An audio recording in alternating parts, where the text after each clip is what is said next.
जय श्री कृष्णा। चलिए आगे का पाठ है भूमिका। क्योंकि ये संस्कृत में लिखा हुआ है, कुछ गलती ना हो इसलिए मैं इसको नहीं पढ़ रही हूँ। मैं घोर अज्ञान के अंधकार में उत्पन्न हुआ था और मेरे गुरु ने अपने ज्ञान रूपी प्रकाश से मेरी आंखें खोल दी।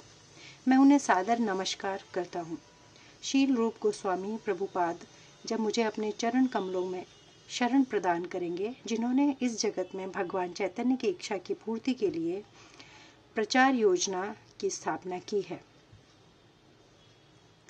मैं अपने गुरु के चरण कमलों को तथा समस्त वैष्णवों के चरणों को नमस्कार करता हूँ। मैं शील रूप गोस्वामी तथा अपने अग्रज सनातन गोस्वामी एवं साथ ही रघुनाथ दास, रघुनाथ भट्ट, गोपाल भट्ट एवं श्रील जीव गोस्वामी के चरण कमलों को सादर नमस्कार करता हूँ। मैं भगवान कृष्ण चैतन्य तथा भगवान नित्यानंद के साथ साथ अद्वैत आचार्य गदाधर, श्रीवास तथा अन्य पार्षदों को सादर प्रणाम करता हूँ। मैं श्रीमती राधा रानी तथा श्री कृष्ण को श्री ललिता तथा श्री विशाखा सखियों सहित सादर नमस्कार करता हूँ।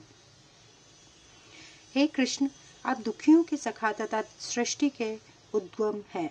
आप गोपियों के स्वामी तथा राधा रानी के प्रेमी हैं। मैं आपको सादर प्रणाम करता हूँ।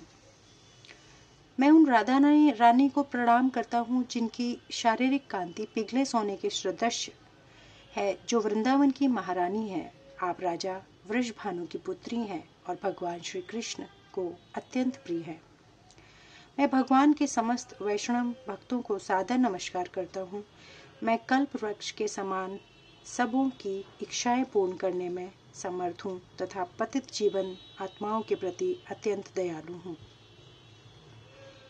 मैं श्री कृष्ण चैतन्य प्रभु नित्यानंद, श्री अद्वैत गदाधर, श्रीवास आदि समस्त भक्तों को सादर प्रणाम करता हूँ।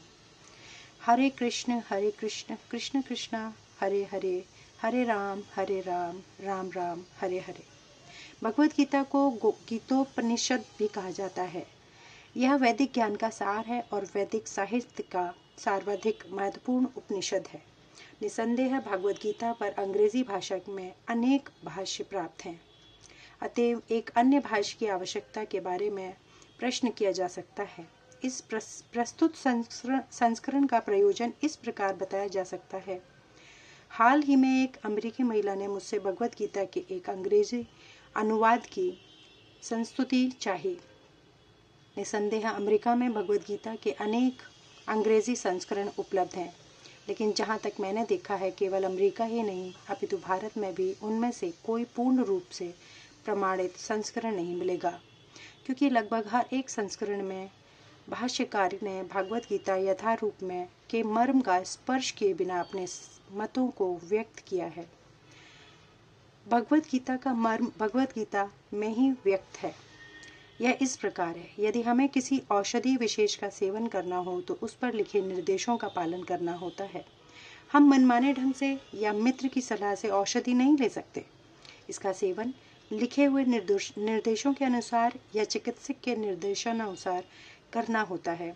इसी प्रकार भगवत गीता को इसके वक्त द्वारा दिए गए निर्देशानुसार ही ग्रहण या स्वीकार करना चाहिए। भगवत गीता के वक्ता भगवान श्री कृष्ण हैं। भगवत गीता के प्रत्येक पृष्ठ पर उनका उल्लेख भगवान के रूप में हुआ है। निसंदेह भगवान शब्द कभी कभी किसी भी अत्यंत शक्तिशाली व्यक्ति या किसी शक्तिशाली देवता के लिए प्रयुक्त होता है, और यहाँ पर भगवान शब्द निश्चित रूप से भगवान श्री कृष्ण को एक महान व्यक्तित्व वाला बताता है। किंतु साथ ही में हमें यह जानना होगा कि भगवान श्री कृष्ण पूर्ण पुरुषोत्तम भगवान है। जैसा कि सभी महान आचार्यों जैसे शंकराचार्य, रामानुजाचार्य, मध्वाचार्य, निम्बार्क स्वामी, श्री चैतन्य महाप्रभु तथा भारत के वैदिक ज्ञान के अन्य विद्वानों ने पुष्टि की है। भगवान ने भी स्वयं भगवद गीता में अपने को परम पुरुषोत्तम भगवान कहा है, और ब्रह्मा संहिता में तथा अन्य पुराणों में, विशेषतः श्रीमद् भागवतम में, जो भागवत पुराण के नाम से विख्यात है, वे इसी रूप में स्वीकार किए गए हैं। अतएव भगवत गीता हमें भगवान ने जैसे बताई है वैसे ही स्वीकार करनी चाहिए।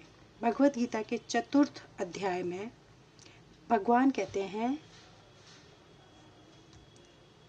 यहाँ पर भगवान अर्जुन को सूचित करते हैं कि भगवत गीता की एक योग पद्धति सर्वप्रथम सूर्यदेव को बताई गई। सूर्यदेव ने इसे मनु को बताया और मनु ने इसे इक्ष्वाकु को बताया।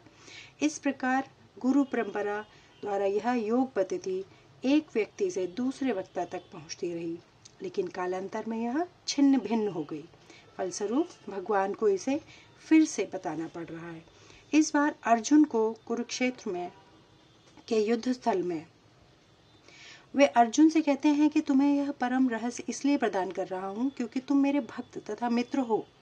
इसका तात्पर्य यह नहीं कि भगवत गीता ऐसा ग्रंथ है जो विशेष रूप से भगवत के लिए है। भगवत ने निमित्त है।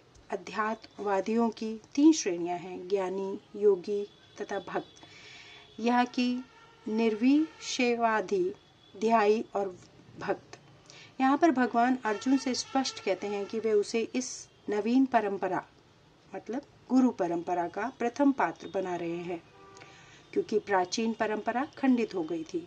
अतएव यह भगवान की इच्छा थी कि सूर्यदेव से चली आ रही विचारधारा की दिशा में ही अन्य परंपरा स्थापित की जाए, और उनकी यह इच्छा थी कि उसी शिक्षा का वितरण अर्जुन द्वारा नए सिरे से हो।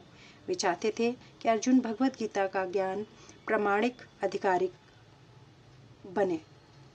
अतएव हम देखते हैं कि भगवत गीता का उपदेश अर्जुन को विशेष रूप से दिया गया, क्योंकि अर्जुन भगवान का भक्त, स्वयं श्री कृष्ण का शिष्य तथा घनिष्ठ मित्र था।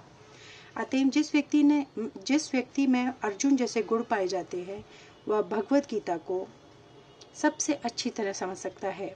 कहने का तात्पर्य यह है कि भक्त को भगवान से सीधे संबंधित होना चाहिए। जो ही कोई भगवान का भक्त बन जाता है त्यों ही उसका सीधा संबंध भगवान से हो जाता है।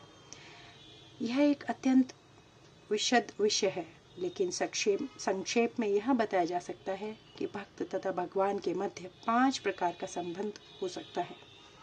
कोई निष्क्रिय अवस्था में भक्त हो सकता है, कोई सक्रिय अवस्था में भक्त हो सकता है, कोई सखा रूप में भक्त हो सकता है, कोई माता या पिता के रूप में भक्त हो सकता है, कोई माधुर्य प्रेमी के रूप में भक्त हो सकता है। अर्जुन का कृष्ण से संबंध सखा रूप में था। निसंदेह इस मित्रता तथा भौतिक जगत में पाई जाने वाली मित्रता में आकाश पाताल का अंतर है। यह दिव्य मित्रता है जो हर किसी को प्राप्त नहीं हो सकती। निसंदेह प्रत्येक व्यक्ति का भगवान से विशेष संबंध होता है और यह संबंध व्यक्ति की पूर्णता से ही जागृत होता है। किंतु जीवन की वर्तमान अवस्था में हमने न केवल भगवान को भुला दिया है, अपितु हम भगवान के साथ अपने शाश्वत संबंध को भी भूल चुके हैं। लाखों करोड़ों जीवों में से प्रत्येक जीव का भगवान के साथ शाश्वत विशिष्ट संबंध है। यह स्वरूप कहलाता है। भक्ति योग की प्रक्रिया द्वारा यह स्वरूप जागृत किया जा सकता है। तब यह अवस्था स्वरूप सिद्धि कहलाती है।